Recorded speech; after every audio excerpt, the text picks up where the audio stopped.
ದಕ್ಷಿಣ ಮಧ್ಯ ವಲಯ ವಿಮಾ ನೌಕರರ ಒಕ್ಕೂಟದ 13ನೇ ಸಮ್ಮೇಳನದ ಉದ್ಘಾಟನಾ ಕಾರ್ಯಕ್ರಮವು ಬೆಂಗಳೂರಿನ ಶಿಕ್ಷಕರ ಸದನದಲ್ಲಿ ನಡೆಯಿತು. ಅಖಿಲ ಭಾರತ ಕಿಸಾನ್ ಸಭಾದ ರಾಷ್ಟ್ರಾಧ್ಯಕ್ಷ ಅಶೋಕ್ ಧವಳೆ ಸಮ್ಮೇಳನವನ್ನು ಉದ್ಘಾಟಿಸಿ ಮಾತನಾಡಿದರು. ಶ್ರೀಮಂತರು ಹಾಗೂ ಬಡವರ ನಡುವಿನ ಅಂತರ ಹೆಚ್ಚಾಗುತ್ತಿದೆ. ಬಡವರು ಕಳೆದುಕೊಳ್ಳುತ್ತಿರುವ ಸಂಪತ್ತು ಶ್ರೀಮಂತರ ಪಾಲಾಗುತ್ತಿದೆ. ಇದೆಲ್ಲ ಒಂದಲ್ಲ ಒಂದು ದಿನ ಬದಲಾವಣೆಯಾಗಲೇಬೇಕು. ಶ್ರೀಲಂಕಾದಲ್ಲಿ ದುಡಿಯುವ ಜನರ ಪರವಾಗಿರುವ ಮಾರ್ಕ್ಸ್ವಾದ ಒಪ್ಪಿಕೊಂಡಿರುವ ಪಕ್ಷ ಆಡಳಿತಕ್ಕೆ ಬಂದಿದೆ. ಇಂತಹ ಬದಲಾವಣೆಗಳು ಭಾರತದಲ್ಲೂ ನಡೆಯಲಿವೆ ಎಂದು ಅವರು ಹೇಳಿದರು.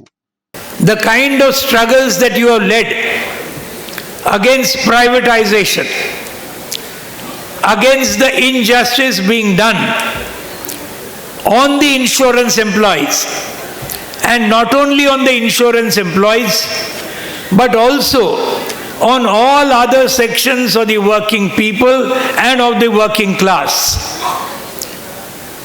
These struggles will certainly be documented in your General Secretary's report. You will certainly be talking on that in the conference, and you will be chalking out your future roadmap for the coming days.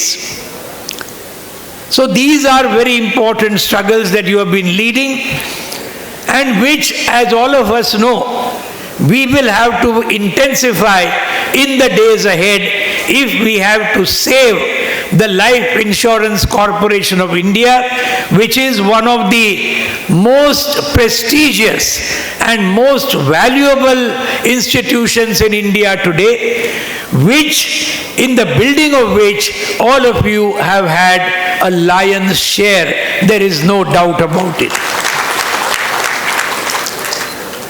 Since I'm meeting all of you for the first time after the historic Delhi struggle of the farmers, I take this opportunity to very profusely thank all of you, not only of the South Central Zone, but the insurance employees AIIEA all over India, for the magnificent help that you gave this very, very historic farmer struggle at the borders of Delhi. The financial help that you gave us is something that we will never forget in our entire lives. And we can tell you that this help that you gave, the bank employees unions gave, many of the other middle class employees unions gave, that really stood us in good stead in actually planning out and expanding that struggle all over India.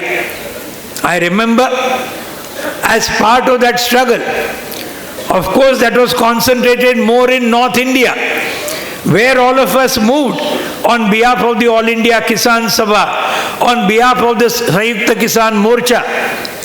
But at the same time, I remember myself SKM teams having come to South India also to spread the message of that struggle. And I remember personally, along with many others, I came here to Bengaluru many times, Belgavi, Kalburgi, 3 in Karnataka, in Vijayawada, Vishakhapatnam, Guntur, all these places in Andhra Pradesh, Hyderabad, Khammam, etc. in Telangana, and also in Trivandrum, in Kannur, in Kerala, and the southernmost tip of India also held a 20,000 strong worker peasant Mahapanchayat in Kanyakumari, where also I had the privilege to go there.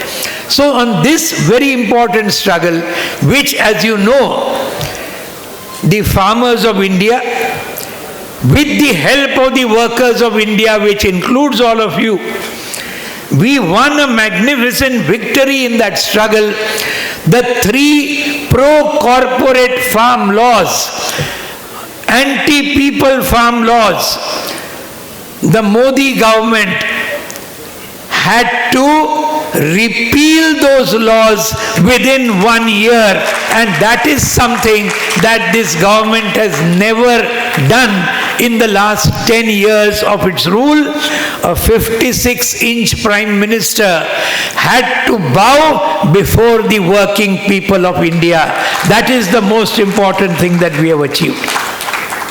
So I thank all of you for having helped us in that very, very magnificent struggle. We will never forget the contribution that all of you made. My dear comrades and friends, in this inaugural address, I would like to begin by paying my personal homage to Comrade Sitaram Yechury. You have named your hall, you have named your venue after Comrade Sitaramji. He was, of course, the General Secretary of the CPIM, but he was much more than that. He was also one of the very important leaders of the left and democratic forces in India. He was one of the leaders of the India bloc, which, as you know, one of the architects, in fact, who, as you know, succeeded almost in dislodging the NDA BJP government from power in the last Lok Sabha elections. He was a very, very important intellectual, a public intellectual. And not only that, he was a great friend of the insurance employees. Comrade Amanullah Khan was telling me just now that he had once inaugurated all your 8 zonal conferences of the AIIEA and also your national conference. I think that must be a record. That surely must be a record for anybody. And that's really good. And we know, we also remember his beautiful speeches, very simple, very sensitive, going straight to the mind and to the heart. And personally for me, I have lost a comrade and friend who was with me for the last 45 years. We began by working together in the Students' Federation of India. He was the All India President of the SFI. I was the All India Vice President of the SFI. And therefore, ever since then, he was in charge of the Maharashtra unit. So therefore, very, very close association, very, very fond memories I have of Comrade Sitaram Yechury. Along with all of you, I will also join all of you in paying very, very respectful and very, very fond homage to the memory of a great leader. My dear friends and comrades, the All India Insurance Employees Association is one of the very important unions all over India. We know the kind of work that you have done. We know the kind of work that you are doing for the benefit of this country as a whole. The LIC, which was formed by an act of Parliament, as all of us know, and it has made giant strides in the last several decades. In 1999, as part of this neoliberal policies, they started the privatization of the insurance sector. They started admitting private insurance companies. But in spite of more than 25 private companies entering the life insurance sector, the LIC has maintained its predominant position all over India, and even today You have 73% of the policies in India. Even today, you have much more than 60% of the annual premium amount all over India is by the LIC, in spite of the government doing everything to cripple you. The government has left no stone unturned. I have been for our bank employees conferences. I have been for your BSNL employees conferences. And I have seen BSNL employees, complete BSNL, the government is actually treating it as if the government is bent upon targeting it and finishing it off. A government company, BSNL. You know, there is a phrase, it's there in every language, I'm sure, that you build a fence to protect a field, crops and a field. You build a fence. But when the fence itself starts eating up the field and the crop, how do you save the field and the crop? Have you heard this? It must be there in your language also. Isn't it? That is exactly what the government of India is doing to the entire public sector in India today. Entire public sector, built by the blood and sweat and toil of millions of people, by lakhs and lakhs of employees. They are giving everything to see that the public sector is built up, becomes competitive, is able to compete. All this in spite of that, the government of India from 1991, when these neoliberal policies began, but more particularly from 2014 for the last 10 years, they are now bent upon destroying every single public sector undertaking. Comrade Meenakshi Sundaram very correctly pointed out regarding the farmers' crop insurance. There is a scheme which all of you must be knowing, which is called the Prime Minister Fasal Bima Yojana. PMFBY. Now in this scheme, the farmer gives some part of the premium. A large part of the premium, you are aware, is paid by the state government and the central government. Whom is it paid to? Most of them who are in the agricultural insurance sector are all private companies, many of them multinational companies, many of them domestic corporate companies, but all private, almost all. And what is our experience? For the last several years, ever since this Prime Minister Fasal Bima Yojana started, money is going into the private insurance companies, but when there is a drought, when there are floods, when there are unseasonal rains, when there are hailstorms, and thousands of farmers are affected, none of them, or only a very, very small percentage, they get the compensation that is their due. All the rest are given some technical reason or the other and are told you don't fit into the rules that are there of the insurance, therefore you will not get the insurance compensation although you have paid the premium.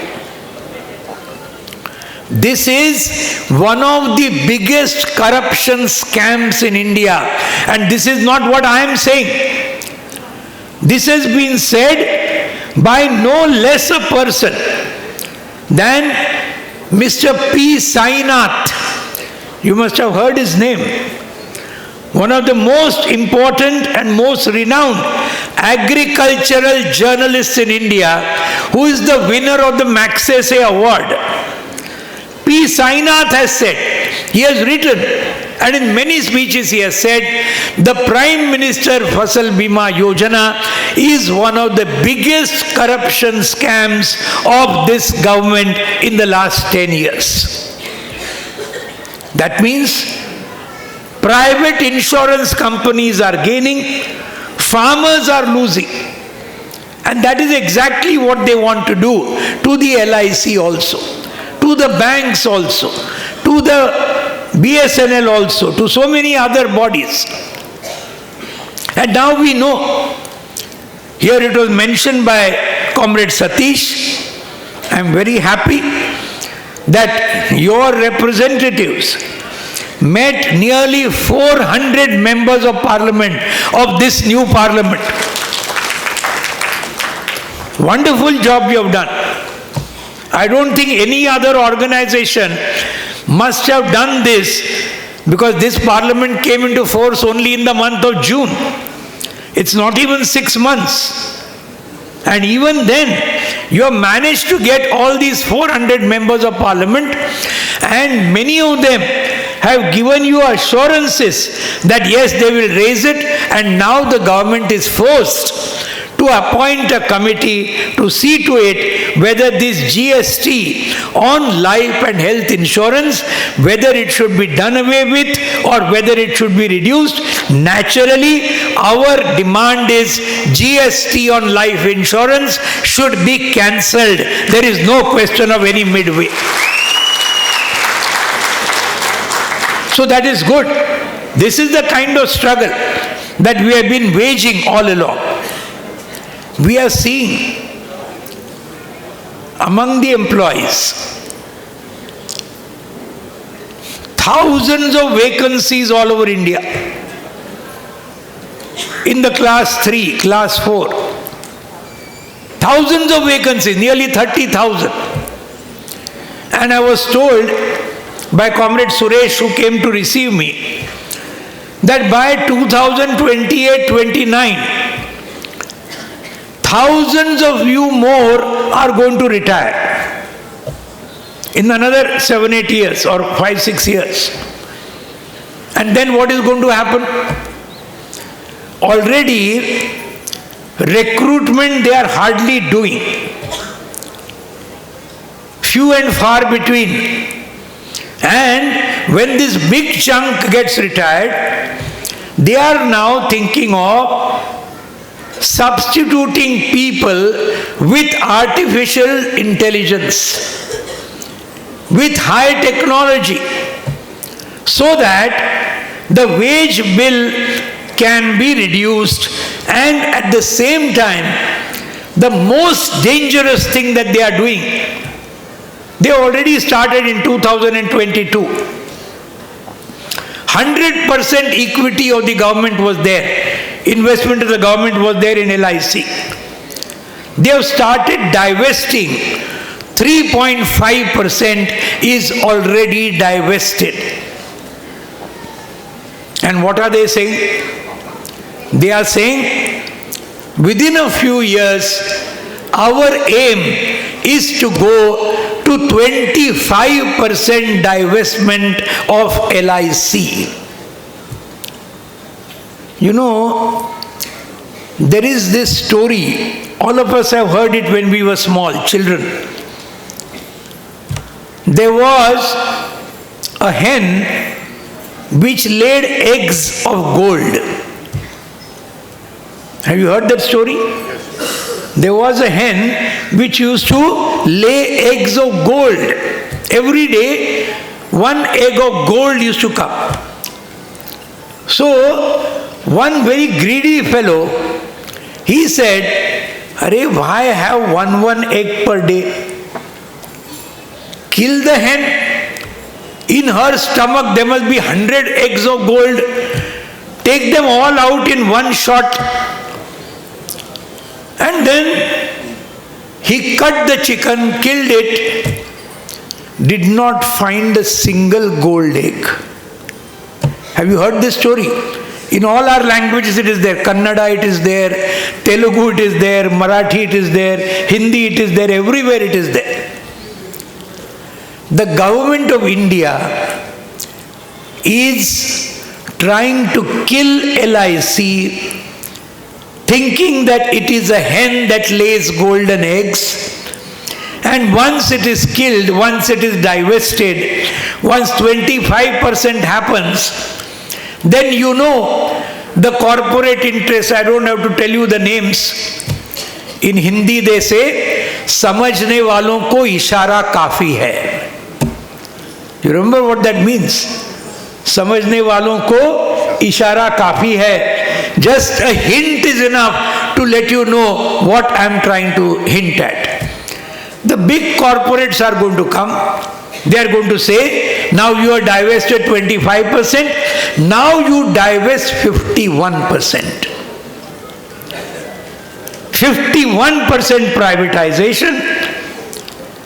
Who gets the control of LIC? Who gets the control? Private corporate interests. And at the end of it, it's not just a question of the employees. Of course, our lives are going to be very badly affected. With privatization, they are going to be very badly affected, no doubt about it. But can we, as members of the All India Insurance Employees Association, which is having aims and objectives much bigger than only our own selfish interests. That's an organization, we are very proud of it. That the All India Insurance Employees Association is not only, yes, it fights for the economic demands of employees, it should, certainly it should, but it does not limit itself only to that. It also thinks of the good of the country as a whole. That is the beauty of the AIIEA. And that is the characteristic of the AIIEA and all the other public sector unions, which are really not just trade union shops. Trade union shops have no use, let me be very frank. Trade union shops are not of any use unless we think of a broader objective. The good of the country, the good of the workers, good of the employees, yes, certainly. But not only that, we have to think of the country as a whole and the progress of the country, the good of the country as a whole. And from that angle,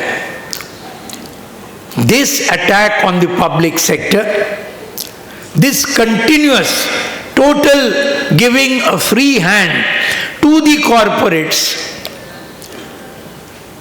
and this is happening in India with a vengeance in the last 10 years. You see the figures. There is no time to go into all the figures, but all of you are aware. You are seeing for yourselves. Who is gaining in the last 10 years, and also earlier also you see. Who is gaining? It is a few handful. You know that famous family planning slogan, we two, our two. हम दो हमारे दो. सुना है कि नहीं? हाँ? We two, our two. Today, just look at that slogan and try to see whom it applies to in India today. Can you understand what I am saying? We two, our two. These are the four people and their organizations, their corporations who are today gaining. All the rest of India is losing. The entire rest of India is losing, I'll tell you. You just see all the statistics. You see the poverty line. You see the unemployment statistics. You see the inflation, price rise. Garlic, what is the price today? My sisters must be knowing. What is the price of garlic? 400 rupees. What is the price of onions? 80 rupees. Correct? What is the price of every single vegetable? Continuously growing. Unemployment, tremendous. All this. And who is at the receiving end of this? The people of India. The common people of India. And this includes even the middle class. The working class, of course, is very badly affected. Peasantry, agricultural workers, very badly affected. But let us not think that the middle class is not affected. The middle class is also affected. You see the real estate prices. You see the educational costs. All this, if you see, you will come to know that you see it's a very, very difficult world in which we are living. I'm going to come to an alternative at the end of my speech. So I will not go more into the details of this. The next point I want to say, you see, discontent against this kind of inequality, discontent against this kind of skewed development, islands of prosperity on the one hand, and a sea of poverty on the other. This cannot continue for long.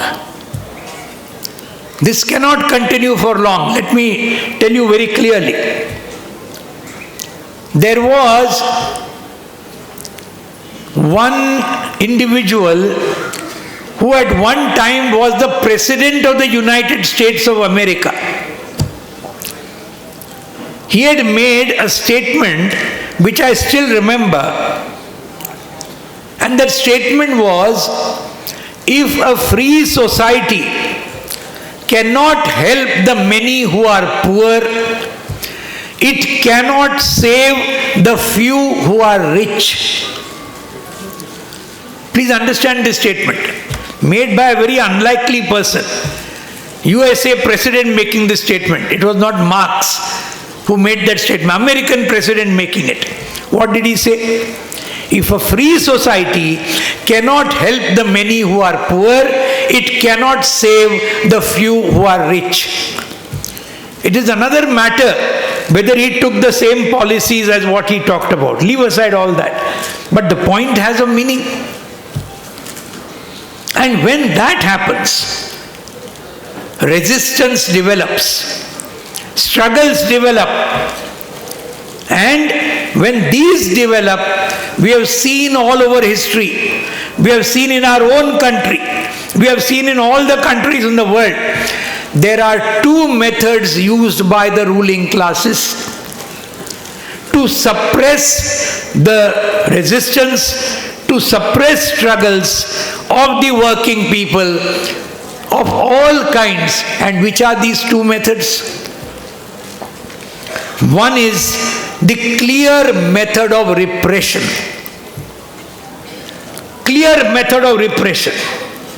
That is one method which is invariably used.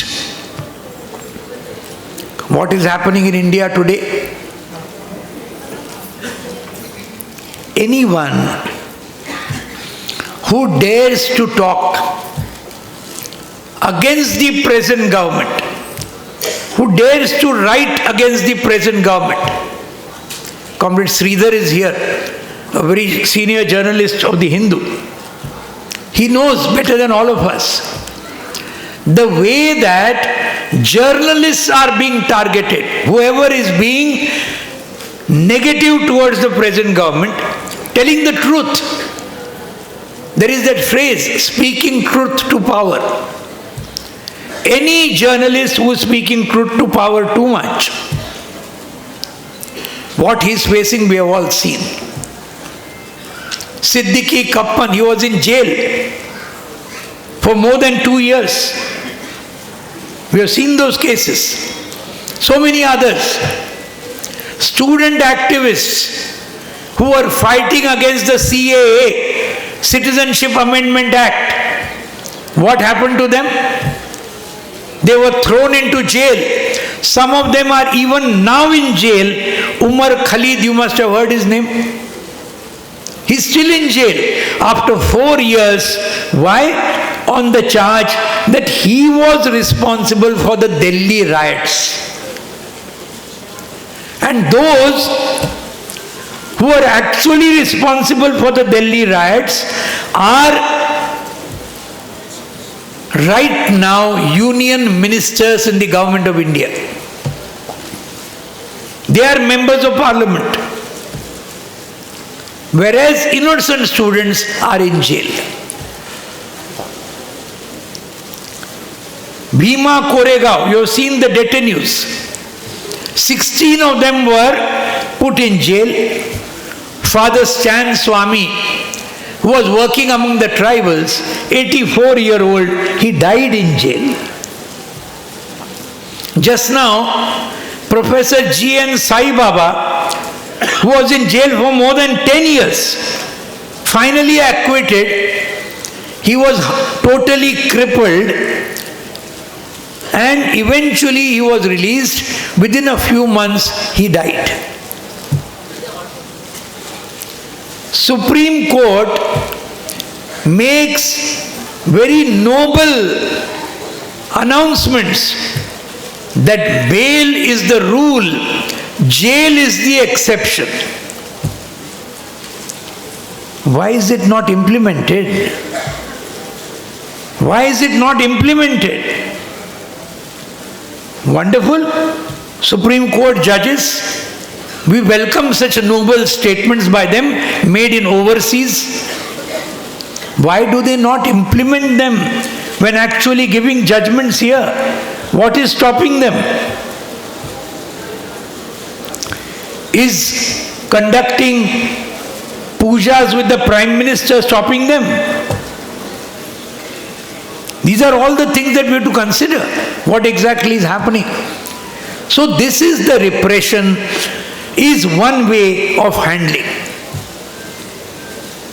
They did it with the working class. So many struggles. Students, youth, even employees, farmers.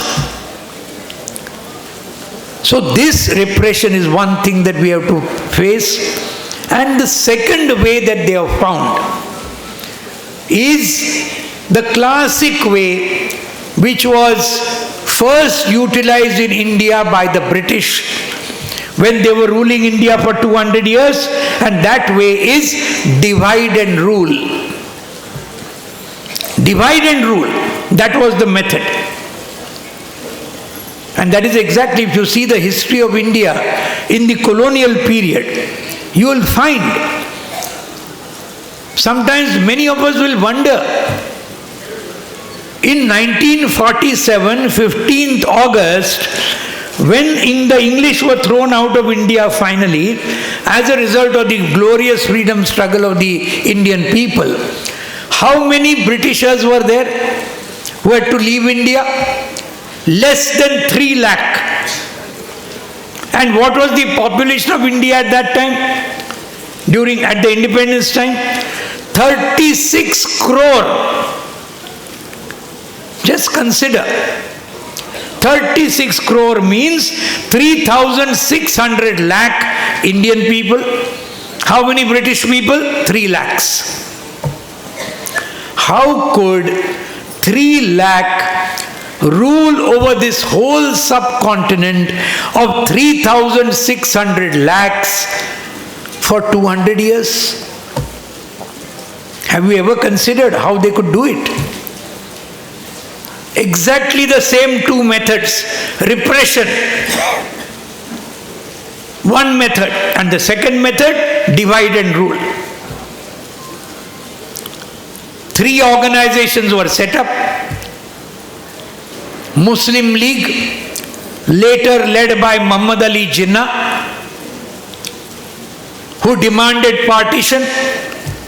led to the partition of India and Pakistan, a bloodbath in which more than 10 lakh people were killed from both sides. Hindus, Muslims, Sikh, Christians, Buddhists, everyone. No religion was spared, both in Punjab and in Bengal. They supported the RSS, Rashtriya Swayamsevak Sangh, led at that time by Hedgewar and Golwalkar, and they supported Savarkar and the Hindu Mahasabha. These were the three communal organizations which were supported by the British, and it is no accident. Please remember this always. It is no accident that while the rest of India was fighting against the British rulers, wanting their freedom, fighting for their freedom, going to jail, going to the gallows, facing bullets, all religions, all castes, so many political ideologies, the Congress, socialists, communists, all of them were facing this. All of them suffered. Where were these three organizations during the freedom struggle? Take out the record. None of these three ever took part in the freedom struggle against the British rule. Muslim League, RSS and Hindu Mahasabha, none of them ever took part. This is the reality. When on the one hand, Bhagat Singh was going to the gallows, along with all his martyr comrades, Chandrasekhar Azad, Ashfaqullah Khan, Ram Prasad Bismil, Rajguru and Sukhdev, they were going to the gallows. A brave woman, Jhansi ki Rani, she was killed fighting against the British. Tipu Sultan of Karnataka, I want to say this now clearly. Tipu Sultan of Karnataka died fighting the British. Let us say it loud and clear. Whatever is a fact is a fact. Hindus were killed fighting against the British. Muslims were killed. All other religions and etc., you have representatives who were killed, who were martyred fighting the British rule. We have to respect every single one of them, regardless of religion, regardless of caste. That is exactly the idea of India, about which Comrade Sitaram Yechury wrote, about which Comrade Sitaram Yechury talked about. That is the idea of India. And that is why today consider with a very, very cool mind. When you say divide and rule, you are creating a false enemy. You are creating a false enemy. Just like a false consciousness, you are creating a false enemy. And when you create a false enemy, when for a Hindu, Muslim becomes the enemy, when for a Muslim, Hindu becomes the enemy, when for any other caste, the other caste becomes an enemy, you are forgetting your real class enemies. That is the important point that all of us should understand. We are forgetting the corporates. We are forgetting imperialism. And you will see in America, unfortunately, Donald Trump has won again. I cannot imagine after having 4 years, Again, the people of America have given Donald Trump again. I saw one cartoon in a very major paper where you see face of Trump but with Hitler's mustache. He's a fascist, no doubt about it. No doubt about it. And all these people don't make any bones about it. So therefore, please understand, extreme right-wing ideologies, when you scratch a little of their skin, you will find Hitler and Mussolini over there. That is exactly what they say. That's exactly how they behave. That's exactly how they act. And therefore we must understand, any attempt to divide India on the basis of religion and caste is an attempt to save the real enemy of the country, the real enemy of the insurance workers, the real enemy of the farmers, the workers and everybody of India. We have to guard against this. Finally, what is the alternative? What is the alternative? The alternative was actually given in India. Of course, in the world, many others had given earlier. But let us talk about India today. In India, as part of the freedom struggle, Shaheed Bhagat Singh had written books and articles where he had actually clearly placed the alternative before India after independence. He had said, and he has written, these books are available, the selected writings of Bhagat Singh. Bhagat Singh was a patriot par excellence. There is no question about any controversy regarding Bhagat Singh. Bhagat Singh writes that after independence, I am just paraphrasing the words a bit, I'll tell you the exact words also. Exact words are, if Lord Irwin is the Viceroy of India at that time, who actually condemned him to death and they were hanged, Bhagat Singh, Rajguru and Sukhdev. He is saying, if Lord Irwin is replaced by Sir Purushottam Das Thakur Das after independence, the workers, employees and farmers of India will get nothing. They will get nothing. Why? Because he said, the policies of all of them are the same. Policies of all of them are the same, helping the capitalists and the landlords. And therefore Bhagat Singh says that the real solution to this is, after independence, creating a government which is led by the workers and the peasants of India. That is what he writes. A government led by the workers and peasants of India. Peasants means farmers. And that government will really take steps, because if the government is there, suppose for example, one of your LIC employee union leaders is somewhere close to the government or maybe in the government. Can you not be sure that he will take policies which are to your benefit? Isn't it? Of course, if he's a union person. I am not talking about LIC chairman being in the government. If he's a union person, a working class, a peasantry, farmers, you can be sure. But of course, the ideology is very crucial, no doubt about it. And in that situation, he said, this worker and farmers government must usher in a new ideology, a new system, and that system Bhagat Singh has written, that is the system called socialism.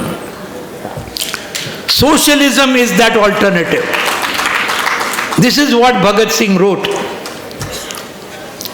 Similar ideas were propounded before independence by the first Prime Minister of India, Jawaharlal Nehru.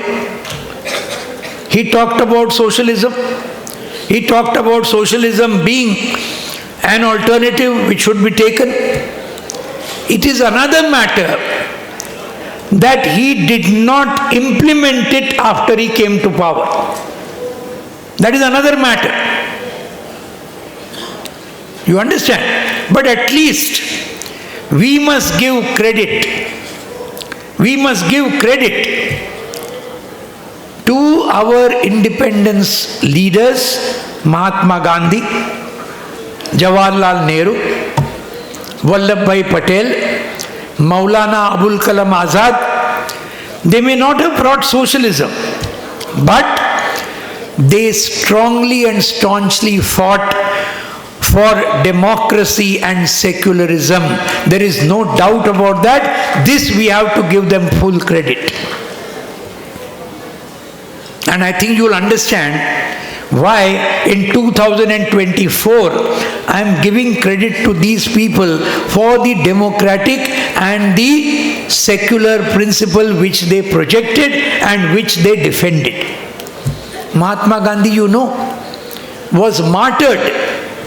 He laid down his life on the 30th of January 1948, and who was the one who killed him? Nathuram Godse, along with a whole bunch of other people. Which organization did they belong to? It's there in the historical records. They were activists of the RSS and the Hindu Mahasabha both. These are historical facts. No question of quarreling with them. These are facts which we must understand. And therefore, there is another name, and that name is one of the main architects of the Constitution of India, that is Dr. Baba Sahib Ambedkar. What did he write? Before he became chairman of the drafting committee, he wrote a pamphlet which is called States and Minorities.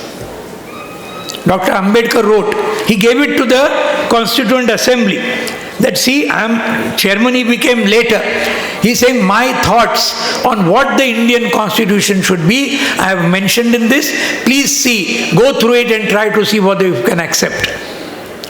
That states and minorities, he clearly said two things.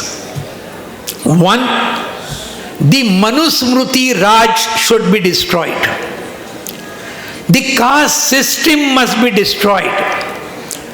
The subjugation of women must be destroyed. Because what is Manusmriti?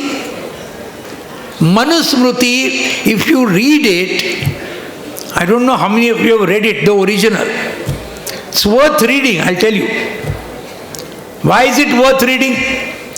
Any sensitive person, at whichever age he reads the Manusmriti, a sensitive person, his blood is sure to boil after reading it. Because it codifies what has been there in Indian society for the last 2000 years, the Varnashram Dharma, the caste system, the subjugation of women, in a most terrible manner. Manusmriti says that people of the lower castes, lower Varna, they are not human beings at all. They are not people. They are more like animals.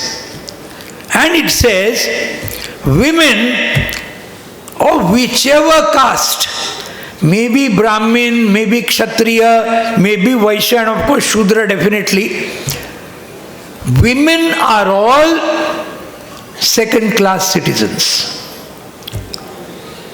I am sure my sisters will think over this. Our sisters should think over this. The Manusmriti talks about women in a most disparaging manner. So Dr. Ambedkar, in his States and Minorities, and then later on as the chairman of the drafting committee, he talked about giving social justice. Caste system should be abolished. Subjugation of women should be abolished. Women must have equality along with men in every single sphere. That is what we call the emancipation of women, which is a very, very important objective which all of us must actually practice in our daily lives. And when I say that, I am particularly referring and calling upon the men in this audience. Because men have to respect the women in their families, the women in society. This is the important point. So therefore Dr. Ambedkar talked about social justice and an end to the caste system, Varna system and this subjugation of women. But the second point he talked about, which is hardly ever mentioned by anybody, not even by many people who claim to be disciples of Dr. Ambedkar. Many Dalit leaders, they just don't refer. I get surprised. Although that is a very, very crucial part of Dr. Ambedkar's philosophy. In that States and Minorities, an entire section is there on the economic future of India. What should be there in the Constitution? And what are the points he says? For lack of time, I am just because I have to conclude in about 5 minutes more. He says, in the economic future, he is saying India must be a socialist society. Exactly what Bhagat Singh said, Dr. Ambedkar also says, and he has said this in his Constituent Assembly speeches, not once, many times. When Jawaharlal Nehru placed the objectives resolution before the Constituent Assembly, he mentioned all other things, democracy, secularism, all those things he mentioned. Dr. Ambedkar got up in the debate right in the beginning. He was not yet chairman of the drafting committee. And in the debate, I have read his speech, you must read his speech. He writes, he says that the leader of the house, the leader Jawaharlal Nehru ji has made a very excellent speech where he has given all the objectives of the constitution, what they should be, etc. I support all of them. But there is one crucial thing that he has missed. Ambedkar says in the Constituent Assembly, one important thing that he has missed, and that is that India cannot progress without being a socialist country with the tremendous poverty, the tremendous deprivation that is there in India. Without socialism, there is no earthly chance that India can ever really progress.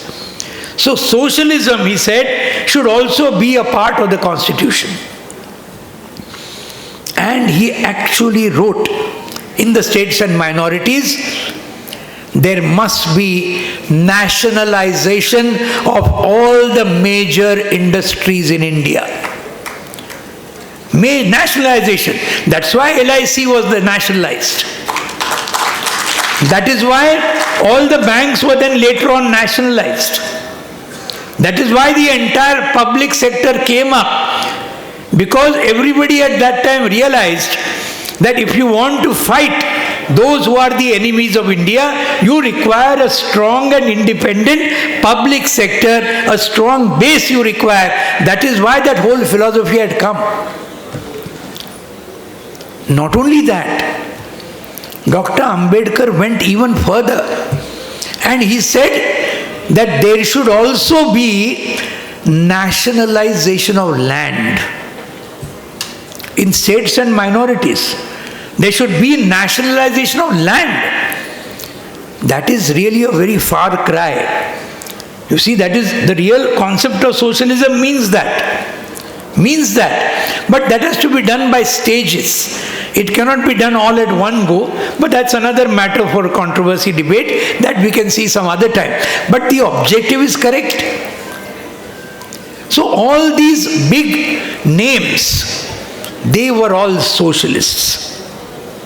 Bhagat Singh, Jawaharlal Nehru, in his heart, though maybe many other factors worked against him to actually bring it into action, and Dr. Ambedkar, clearly. All these people. In today's context, I'll give you one name, and then finally I will end with two more names. One name in today's context, that's not in India. It is a world-renowned economist now. A world-renowned economist. His name is Thomas Piketty. Some of you may have heard his name. Otherwise, go to Google and find out. He's a French economist, very well known now. He has written a book some few years ago which is called Capital in the 21st Century. That is the name of his book. Some years ago he wrote it, where he has analyzed capitalism now in the 21st century. And now, after analyzing, he has understood that there is such stark inequality all over the world, in America, England, France, Germany, everywhere, India. As a result of capitalism, he is not a Marxist economist by any standards. He is not a Marxist economist, Thomas Piketty. But now recently, he has written another book, a capitalist economist by profession all these years. Today he writes another book which is called, the title is Time for Socialism. A French economist writing a book, and he's arguing fully in that. Time for Socialism. So you see the sea change that is occurring all over the world. Because people are seeing what imperialism has done, what capitalism has done. We are seeing the Gaza war. As I am talking to you, 43,600 people have been killed in Gaza by Israel as a result of the complete backing by the United States and by all the European imperialist countries. Out of them, more than 60% of those killed are women and children. While we are talking here, several children are being killed right now in Gaza while we are here in this hall. This is what is meaning of capitalism, which is going on right now in the Palestinian theater. Same thing in Ukraine. We are not going into all that. But you must understand that this is the tragedy that is unfolding right before our eyes. We have to be sensitive to these. All of us are part of the big movement of the working class of the world. Not only of India, that of course we are, but even of the world. And it's a very good thing now that in India, for the first time after independence, let me give you one good news and then I'm going to conclude with those two final names. A convention in Delhi was held last year, first time in India, where all the central trade unions and the federations, they came together.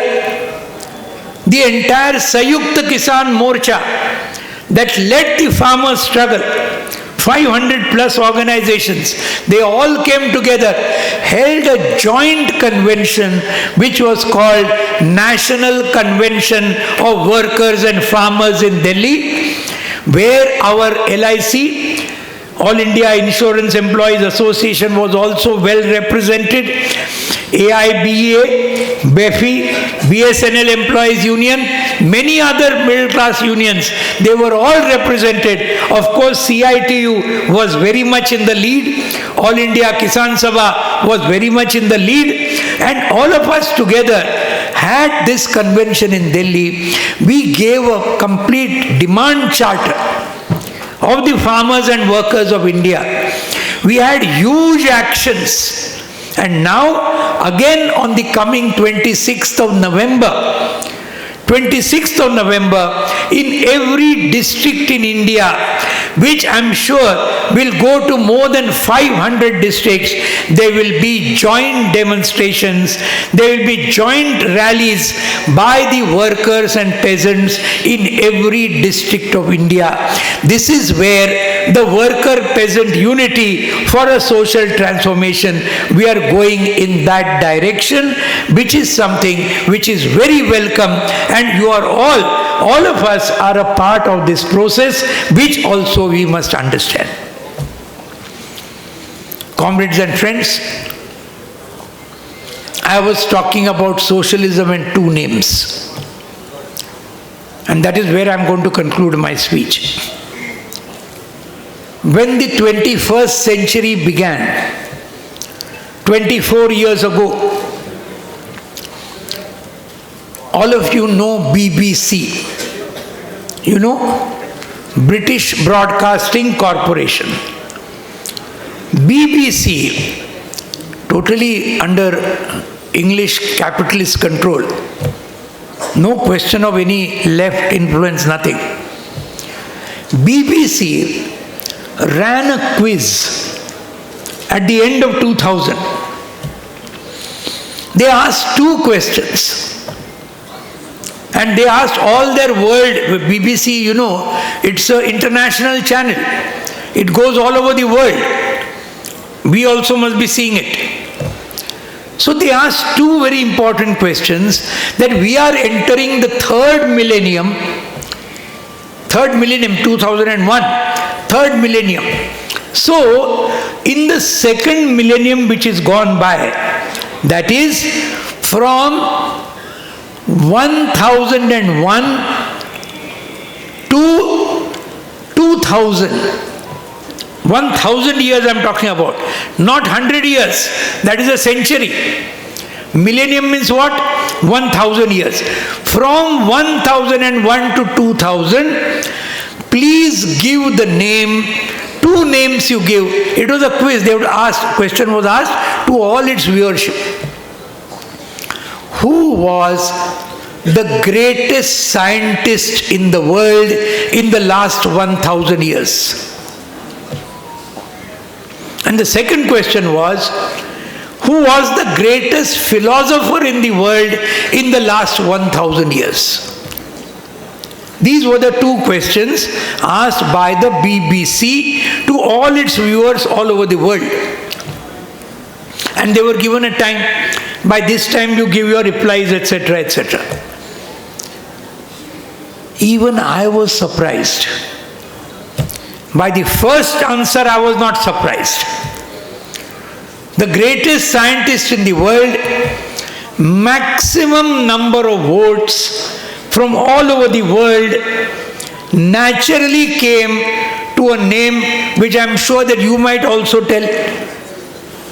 Who? Correct? Albert Einstein. Albert Einstein. He was the greatest scientist in the last 1000 years. By a very vast majority, he got number 1 votes, and he was declared by BBC as the greatest scientist of the last millennium. The greatest philosopher of the last millennium, by far the greatest number of votes went to Karl Marx. And at that I was surprised. Why I am saying?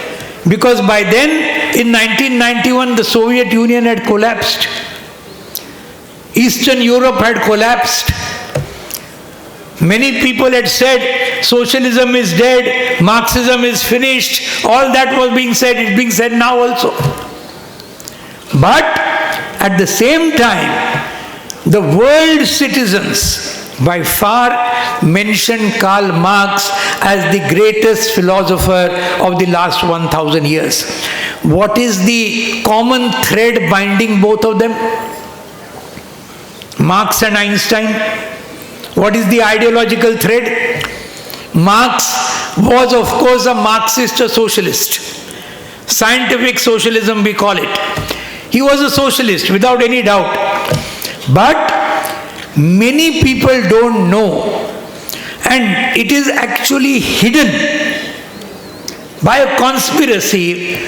Albert Einstein, by ideology, was also clearly a socialist. This we should understand, and he has written a book which is available. Albert Einstein, apart from the theory of relativity, all those things, that of course gave him the Nobel Prize, made him a huge phenomenon.